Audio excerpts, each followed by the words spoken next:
Near Bethlehem, in the midst of the desert, something very sad happened.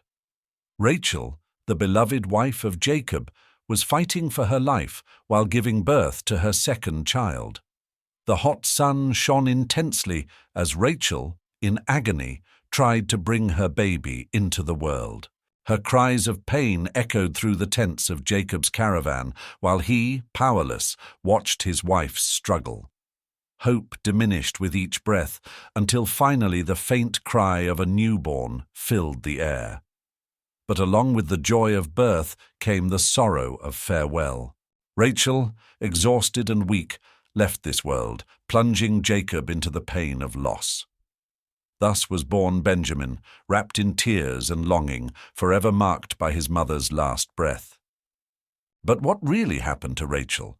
Does the Bible explain the true reason for her death? That's what we'll find out in today's video. But before we start, I ask you to leave a like so this teaching can reach more people. Let's begin. Rachel is one of the most fascinating figures in the Bible, and her story is deeply linked to that of Jacob, her future husband.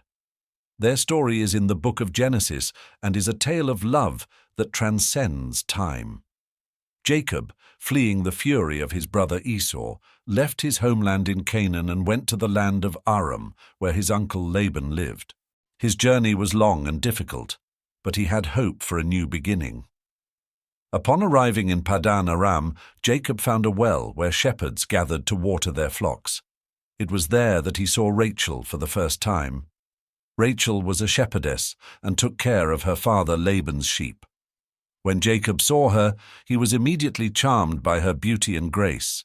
He approached and, with great effort, removed the stone covering the well, allowing Rachel's sheep to drink water. This act of kindness and strength impressed Rachel, and the encounter became unforgettable.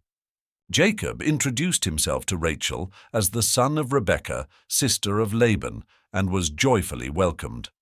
Rachel ran home to tell her father about Jacob's arrival. When Laban learned that his nephew Jacob was there, he ran to meet him and warmly welcomed him into his home. Jacob, already in love with Rachel, decided he wanted to marry her. He made a proposal to Laban. He would work 7 years as a shepherd in exchange for marrying Rachel. Laban agreed, and Jacob began to work with great dedication and love, counting the days until he could marry his beloved. The 7 years passed quickly for Jacob because of his passion for Rachel. He said to Laban, "Give me my wife, for my time is completed and I want to marry her." Genesis chapter 29, verse 21. Laban then prepared a great feast and invited all the men of the place to the wedding celebration. However, Laban had other plans. On the wedding night, he deceived Jacob by substituting Rachel with his older daughter, Leah. Covered by the wedding veil and the darkness, Jacob did not realize the deception until the next morning, when he discovered that he had married Leah instead of Rachel. Jacob was furious and confronted Laban. Laban explained that in his land it was customary to marry off the eldest daughter first. Nevertheless, Laban offered a solution. Jacob could also marry Rachel, but he would have to work for another 7 years. Although disappointed, Jacob's love for Rachel was so great that he accepted the deal. He completed the week of celebration with Leah before marrying Rachel. After another 7 years of work, Jacob finally married Rachel, thus ending up with 2 wives. Jacob's family life with Rachel and Leah was marked by much rivalry. Although Jacob deeply loved Rachel, it was Leah who initially gave him children. Leah gave birth to 4 sons, Reuben, Simeon, Levi, and Judah. With each birth, she hoped to gain Jacob's love, but he continued to favor Rachel. Rachel suffered greatly because she could not have children. She envied Leah for her fertility and was desperate because she could not bear children for Jacob. In a moment of great distress, Rachel said to Jacob, "Give me children, or I die." Jacob, frustrated, reminded her that it was God who controlled fertility. To compete with her sister, Rachel followed an ancient custom. She gave her servant Bilhah to Jacob as a concubine so that she could bear children in her name. Bilhah had two sons, Dan and Naphtali. Leah, wanting to stay ahead, also gave her servant Zilpah to Jacob, who had two more sons, Gad and Asher. Determined to find a solution, Rachel tried various popular methods to get pregnant. One of these methods involved the use of mandrakes, a plant considered a powerful remedy for promoting fertility in antiquity. It was believed that mandrakes had aphrodisiac properties and could help sterile women conceive. One day, Reuben, Leah's eldest son, found mandrakes in the field and brought them to his mother. Rachel, seeing the plant, asked Leah to give her some in the hope that they would help her conceive. Leah, knowing Rachel's desperate desire, agreed to exchange the mandrakes for a night with Jacob, who would normally be with Rachel. Despite all hopes in the mandrakes, Rachel did not become pregnant immediately. Her frustration grew, but she continued seeking a way to fulfill her dream of being a mother. Time passed, and Rachel fervently prayed to God, asking to be blessed with motherhood. Finally, God heard her prayers. In Genesis 30 and 22 it is written, "Then God remembered Rachel. God listened to her and made her fertile." Rachel became pregnant and gave birth to a son, whom she named Joseph, saying, "God has taken away my disgrace." The birth of Joseph was a moment of great joy and relief for Rachel.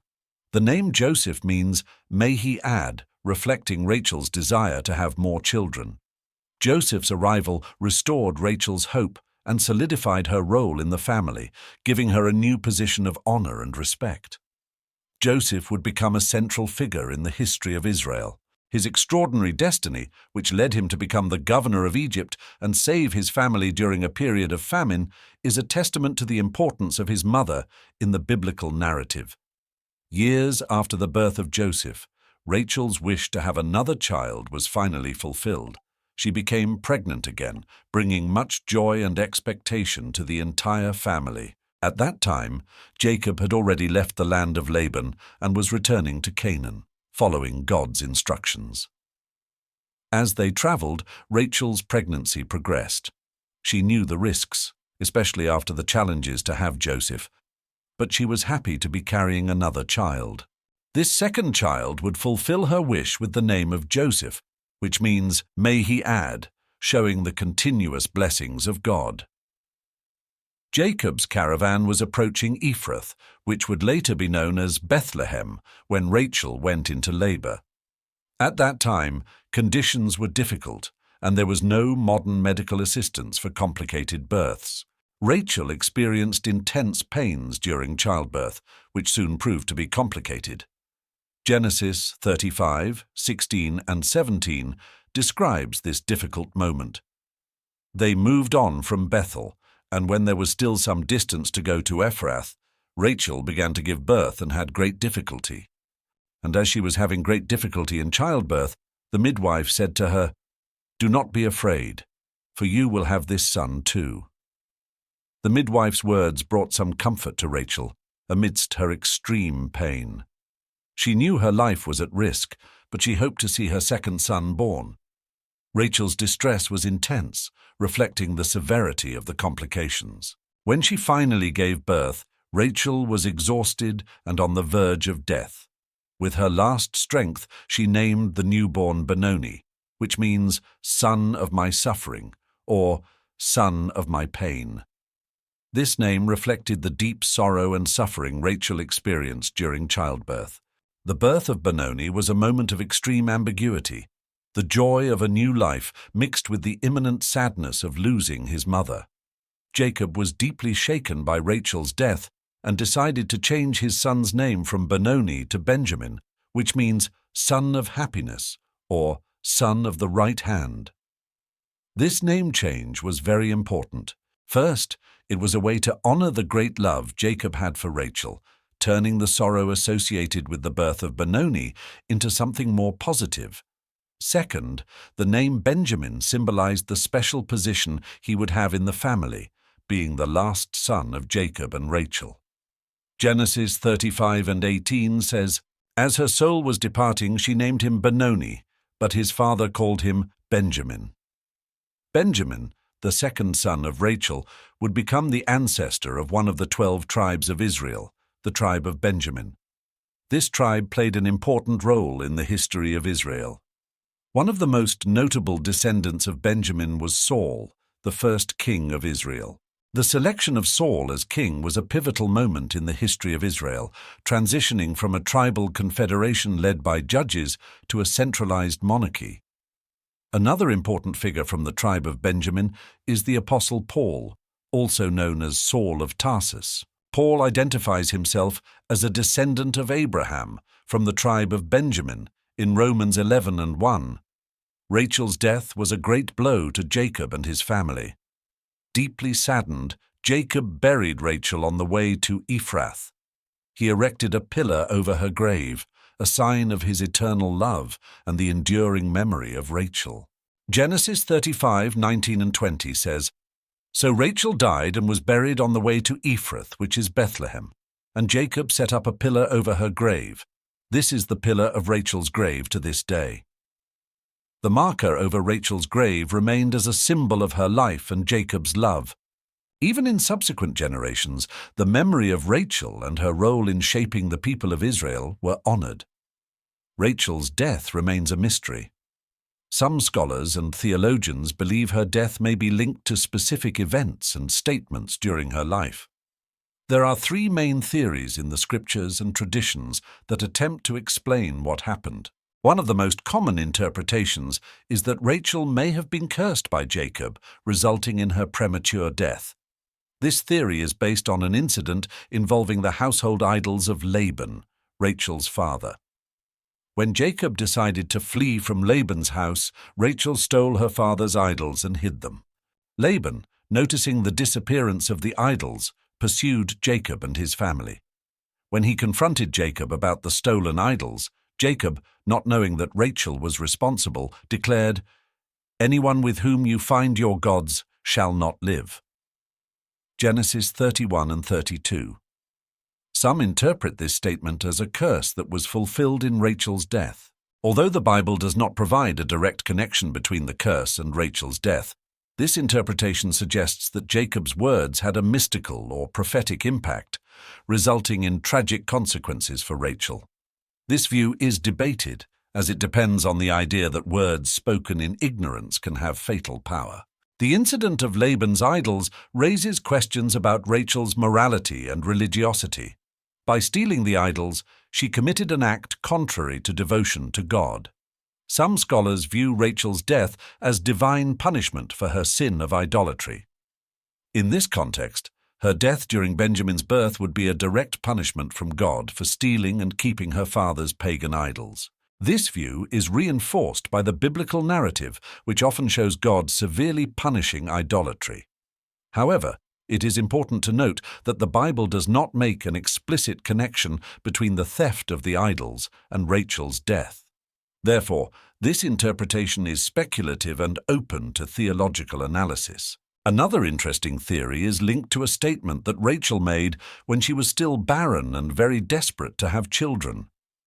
In Genesis 30:1, Rachel said to Jacob, "Give me children, or I die." This statement can be seen as an exaggerated expression of her anguish and desperate desire to be a mother. However, some interpreters view these words as prophetic or self-fulfilling, suggesting that Rachel, by saying this in a moment of intense emotion, somehow predetermined her fate. Rachel's death in childbirth, giving birth to her second son, Benjamin, would be a tragic and literal fulfillment of her statement. While this view depends on the belief in the power of words, especially in intense emotional contexts, it also highlights human vulnerability and the mystery of fate in biblical narratives. Although none of these theories has a conclusive basis in the scriptures, they reflect the complexities of biblical interpretation and human attempts to understand tragic events through theological and moral interpretations. Rachel's story is filled with symbolism and meaning, and her death giving birth to Benjamin is a point of reflection. The life and death of Rachel are not just historical events, but also carry spiritual and moral lessons that continue to inspire faith and reflection. More important than discovering the cause of her death is understanding the meanings and lessons that the Bible brings us. Rachel, the beloved wife of Jacob, faced many challenges, including rivalry with her sister Leah and the struggle against infertility. However, through her difficulties, we see an example of perseverance, faith, and divine grace. Rachel represents human suffering and the quest for divine blessings. Her story illustrates the complex relationship between humanity and God, where personal trials and desires meet the divine plan. Despite her initial hardships, she demonstrates divine sovereignty and the response to the sincere cries of the faithful. Rachel, through her children and descendants, has left a unique mark on the history of Israel and continues to inspire generations with her faith and devotion. I would like to know what you think. Do you agree with any of these theories about Rachel's death, or do you believe everything happened according to divine plans? Leave your opinion in the comments. If you liked this video, don't forget to subscribe to the channel, leave a like, and activate notifications by clicking the bell so you don't miss any of our videos. A big hug, and may God be with you.